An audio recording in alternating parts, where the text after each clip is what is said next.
అందరికీ నమస్తే, నేను మీ స్వాతి. ఫ్రెండ్స్, ఈరోజు వీడియోలో ఓరియో బిస్కెట్స్తో కేక్ని ప్రిపేర్ చేశానండి. నేను ఎలా ప్రిపేర్ చేశానన్నది మీతో షేర్ చేసుకోబోతున్నాను.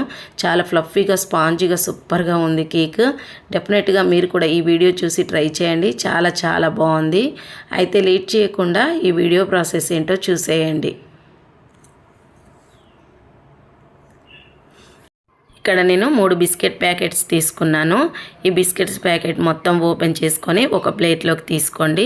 ఇలా మొత్తం ఒక ప్లేట్లోకి తీసేసుకొని ఒక బిస్కెట్లో ఒక 2-3 పీసెస్ అయ్యేటట్టు చేసుకొని మిక్సీ జార్లోకి వేసుకోండి.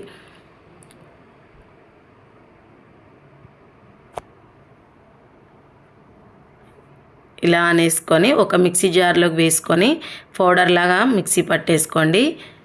మెత్తగా ఉండాలి పౌడర్. ఇలా పూర్తిగా మిక్సీ పట్టేసుకొని ఒక మిక్సింగ్ బౌల్లోకి తీసేసుకోండి.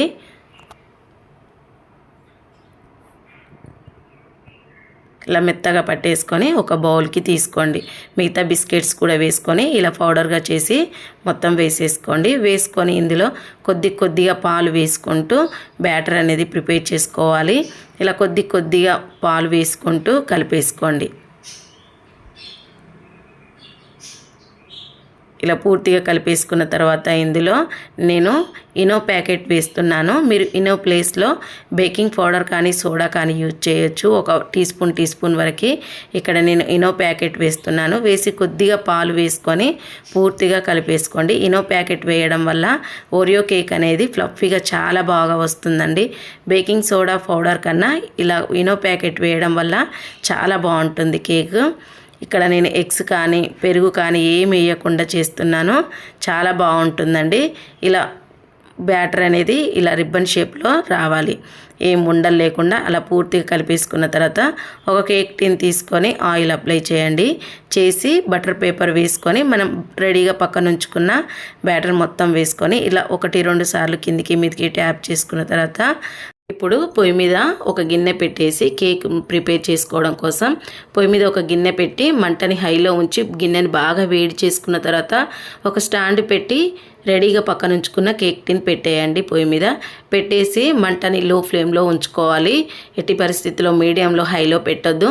లో ఫ్లేమ్లో ఉంచుకొని ఒక 40 to 45 మినిట్స్ వరకు కేక్ని ఉడికించుకోవాలి. ఇక్కడ నాకు 45 మినిట్స్ పట్టింది. ఇలా నైఫ్ కానీ టూత్ పిక్ కానీ గుచ్చి చూస్తే ఏం అంటకుండా వచ్చిందంటే కేక్ రెడీ అయిపోయినట్టే. కొద్దిగా తడి ఉంటే మరొక 5 మినిట్స్ వరకు ఉంచుకోండి. ఇలా ఏం తడి లేకుండా వచ్చింది కనుక స్టవ్ ఆఫ్ చేసి ఒక 10 నిమిషాలు ఆగిన తర్వాత 10 నిమిషాల తర్వాత ఇలా పక్కన తీసేసి నైఫ్ పెట్టి చుట్టూ అన్న తర్వాత ఒక ప్లేట్లోకి తీసుకున్నారంటే ఎంతో ఫ్లఫీగా స్పాంజీగా కేక్ అనేది రెడీ అయిపోతుంది. చిన్న బర్త్డే ఫంక్షన్స్కి ఇంట్లో మనం బేకరీకి వెళ్ళవలసిన పని లేకుండా ఇలా ప్రిపేర్ చేయండి. చాలా బాగుందండి. చాలా బాగుంది. అయితే ఈ వీడియో మీకు నచ్చితే కంపల్సరీ ఒక లైక్ చేయండి. మరిన్ని ఈజీ టేస్టీ రెసిపీస్ కోసం ఛానల్ని సబ్స్క్రైబ్ చేసుకోండి. మరొక మంచి వీడియోతో మళ్ళీ కలుసుకుందాం. Thank you.